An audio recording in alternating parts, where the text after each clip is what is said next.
Durante décadas, la Unión Soviética ha sido el gran monstruo que amenazaba la humanidad, la libertad y la democracia. ¿Sabes cuál? La Unión Soviética. La Unión Soviética. ¡Qué La miedo! Unión Soviética. Actualmente, la prueba palpable del fracaso del socialismo. Vuestro modelo crea pobreza. Te lo dije en su... Sí, crea pobreza. El único intento que había en la historia humana, desgraciadamente, de igualdad, lo hicieron los comunistas, ¿no? En los países del este. Y fue un desastre. Pobreza y pobreza. Lo creasteis en la Unión Soviética. Pero si tan mal fue con el socialismo, ¿por qué la mayoría de los que lo vivieron quieren que vuelva? Y es verdad que se fueron, pero no se cuenta la segunda parte. La segunda parte, que en la Alemania del Este, en el Berlín actual, siguen votando a los antiguos comunistas.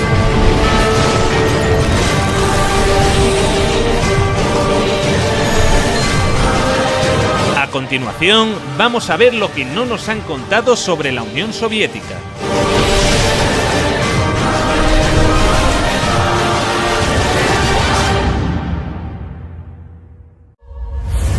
Esta es la evolución del PIB ruso en los últimos años del régimen zarista, prácticamente estancado hasta que se produce el origen de la Unión Soviética. Lo primero que harán será una reforma agraria que otorga a los campesinos propiedad sobre la tierra. Luego, los primeros años de socialismo, como consecuencia de la Primera Guerra Mundial y la Guerra Civil, fueron complicados. En 1921 se creará el Gosplan, el Centro de Planificación. Será un primer plan basado en la electrificación del país, necesario para desarrollar toda una serie de infraestructuras en un país en el que casi no había nada. Esto es lo que sucede con el PIB soviético cuando se inicia el Gosplan. Lo que muestra que la manera en la que los soviéticos habían organizado la economía no era un fracaso para nada. Hasta 1970, el crecimiento era alto. A partir de entonces, entre 1970 y 1980, el crecimiento era menor. Y el crecimiento del bloque blanco algo mayor. Los mecanismos de bloqueo aparecen en esa época. La única caída significativa fue durante la Segunda Guerra Mundial. Una guerra que, a diferencia de lo que nos vende Hollywood, fue ganada a los nazis gracias a la Unión Soviética.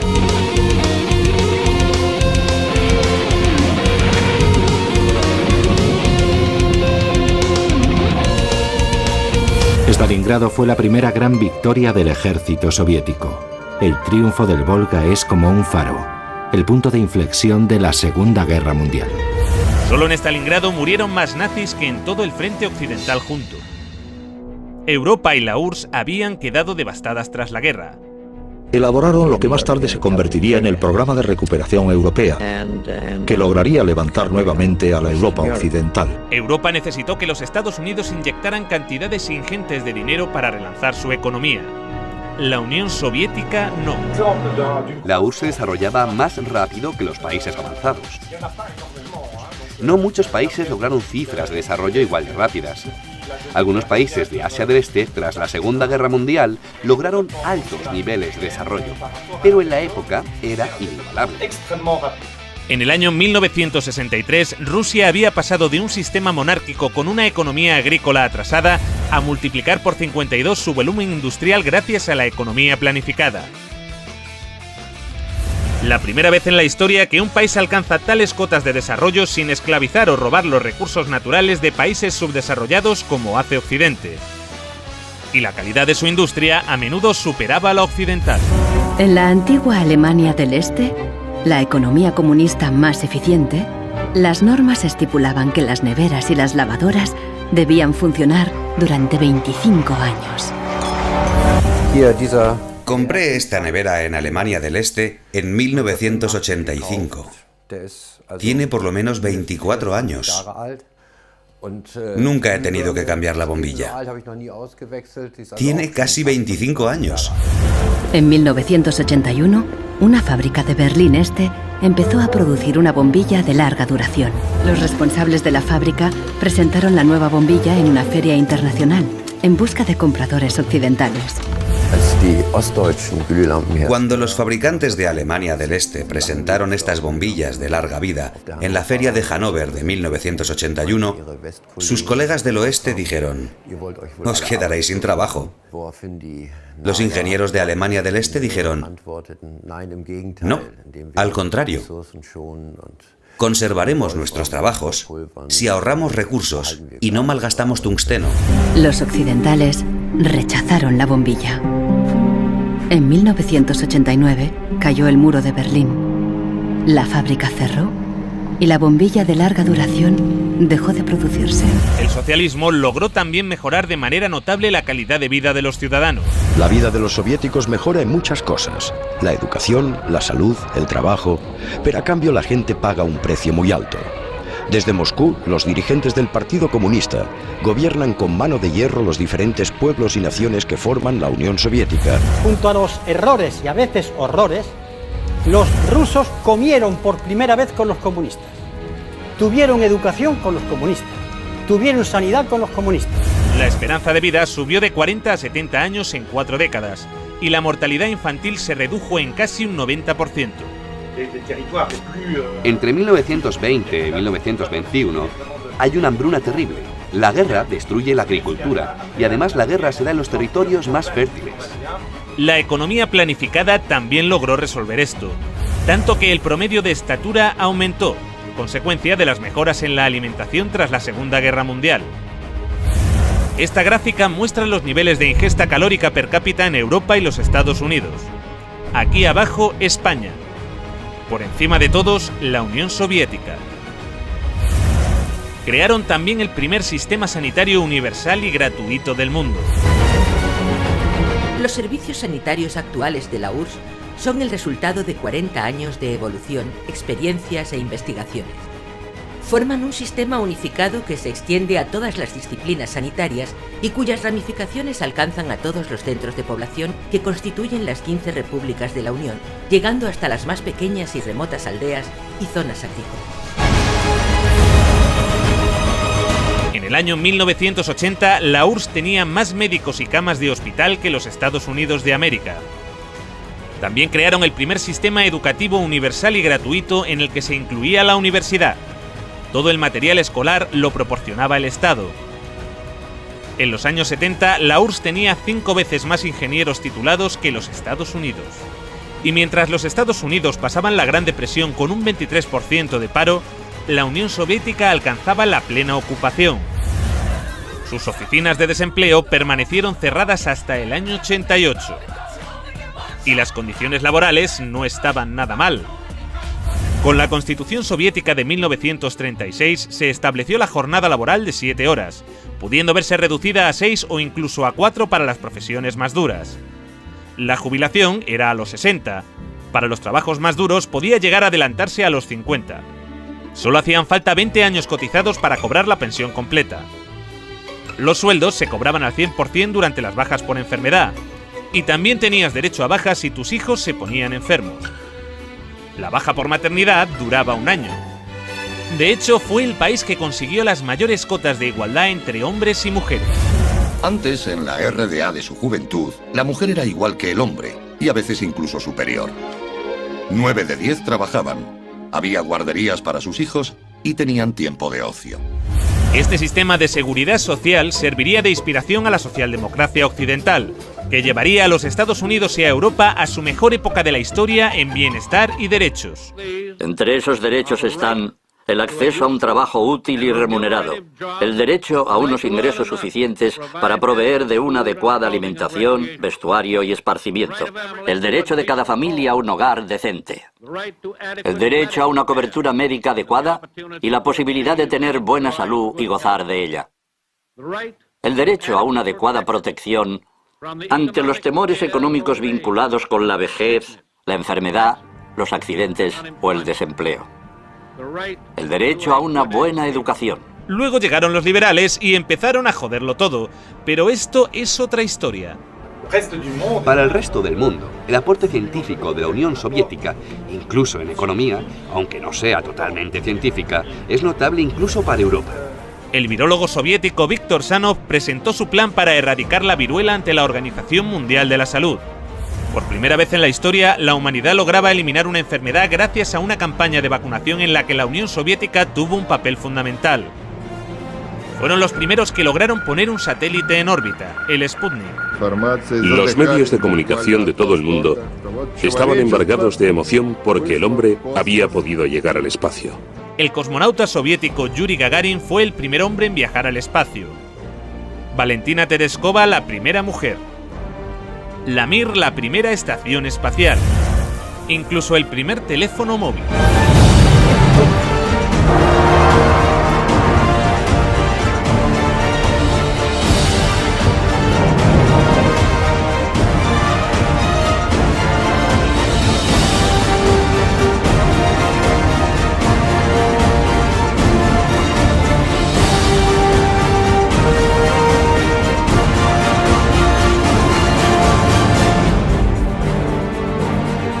El acceso a los coches era difícil, pero el transporte público era gratuito y amplio. La red ferroviaria llegó a ser de las más grandes y desarrolladas del mundo. Nos enfrentamos al recorrido ferroviario más largo del mundo, el Transiberiano. Una sociedad que había logrado garantizar a todos los ciudadanos los bienes de primera necesidad. La vivienda, el agua, la luz o la calefacción no suponían más de un 30% del salario de un trabajador. Y si no podías permitirte una vivienda, el Estado te la regalaba.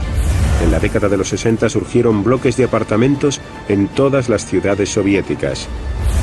Claro que estábamos contentos. Esperábamos esos apartamentos como el que espera a que el pastel salga del horno. Estábamos hartos de vivir con otras familias. Cuando nos mudamos nos pareció un paraíso.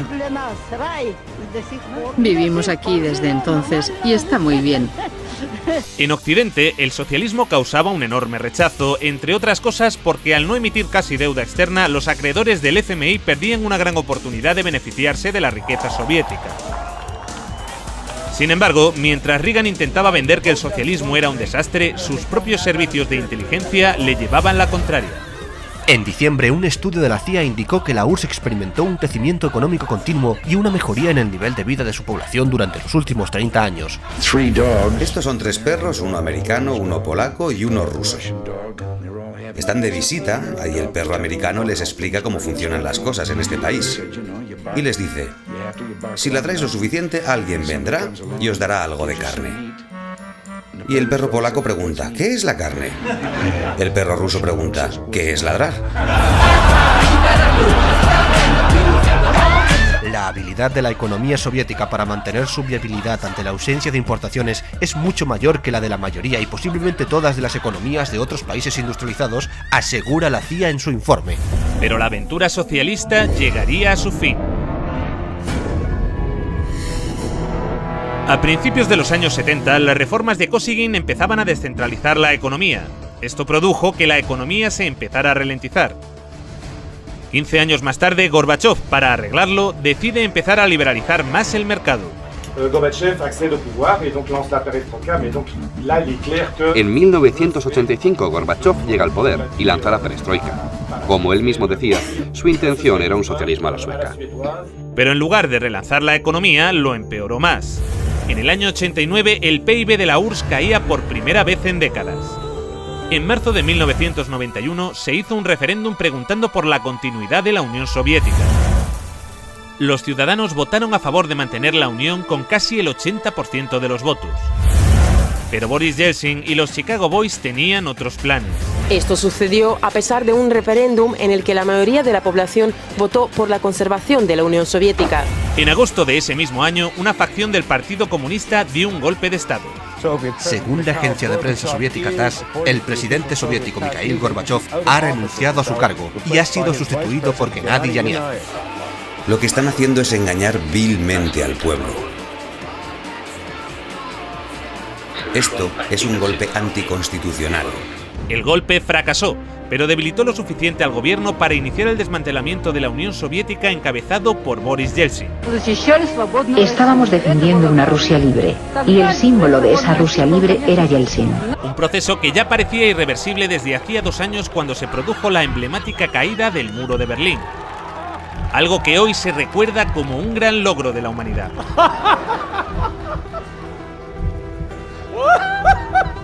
Aunque poco se habló de lo que sucedió después. El libre mercado llegó a Rusia y con él el caos. Se vendieron empresas estatales a precio de saldo. Gracias a la terapia de shock de Yeltsin, en 1992 los rusos consumían un 40% menos que en 1991.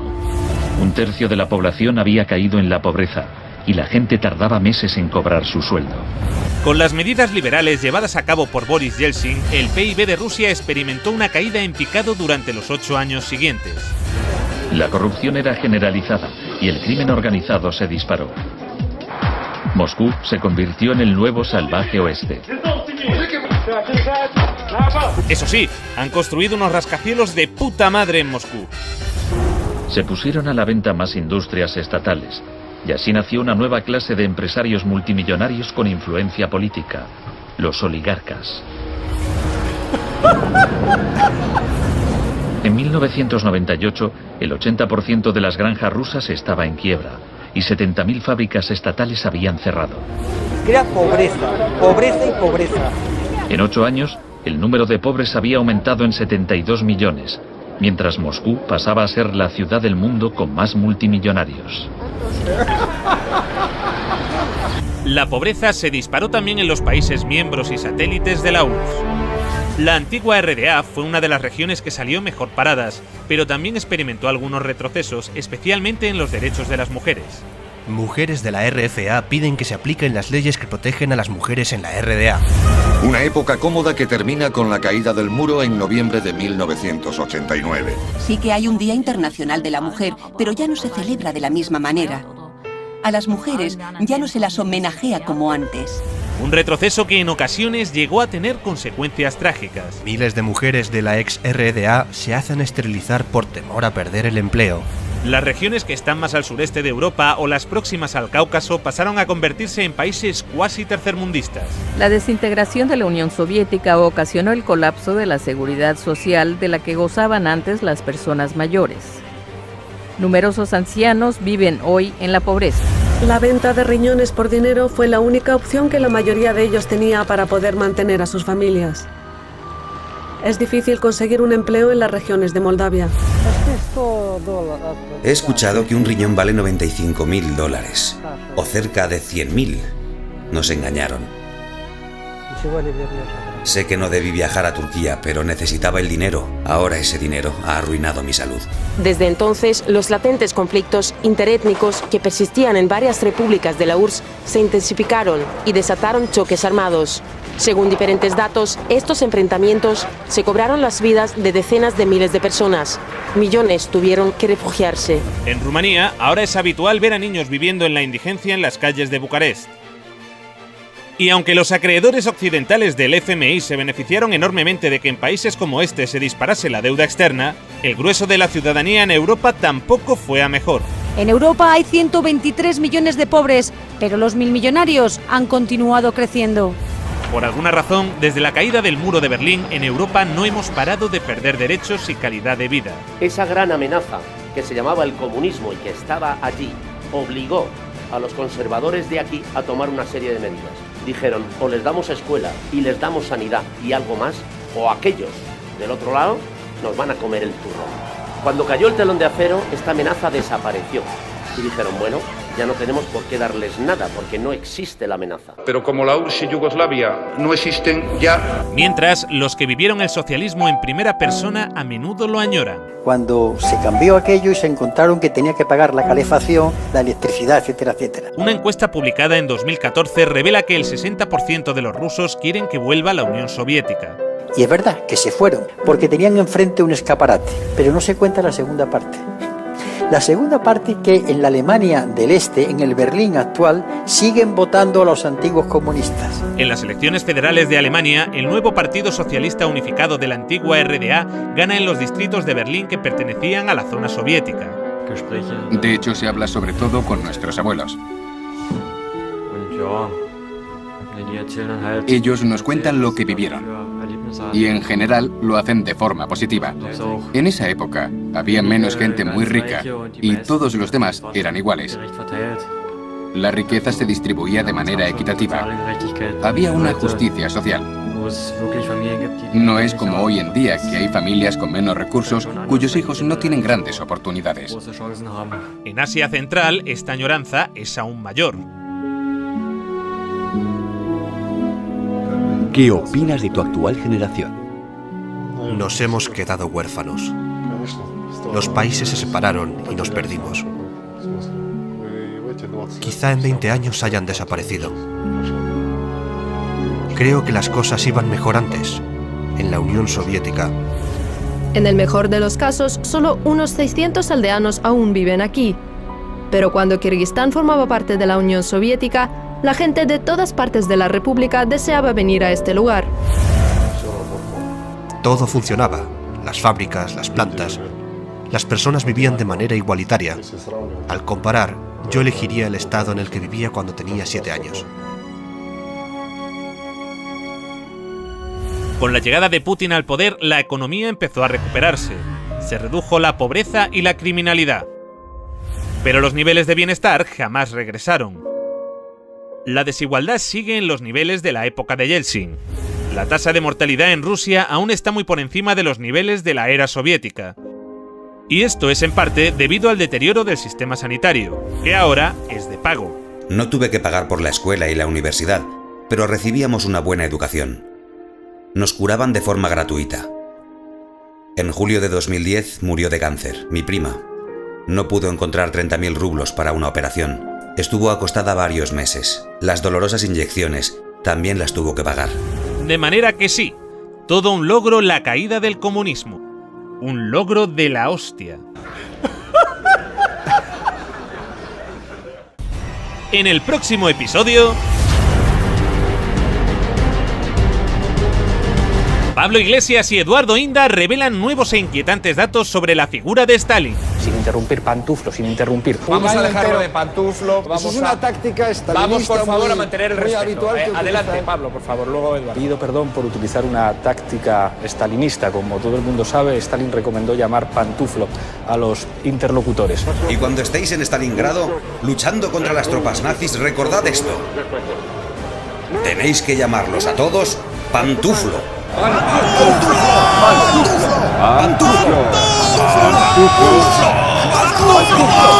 ¿Cambiará esto la opinión que tienen los ciudadanos de Stalin? Yo creo que a Stalin más le hubiera valido invadir Ciudad Rodrigo. Ciudad Rodrigo. Ciudad Rodrigo. Ciudad Rodrigo. Ciudad Rodrigo. ¿Y qué pasa con Ciudad Rodrigo? Si me la chupas te lo digo. Era pobreza, pobreza y pobreza. No hay que olvidar que según el país que promueve golpes de Estado en América Latina y que financia y arma a yihadistas en Oriente Próximo, la URSS no era una democracia. Así que suscríbete.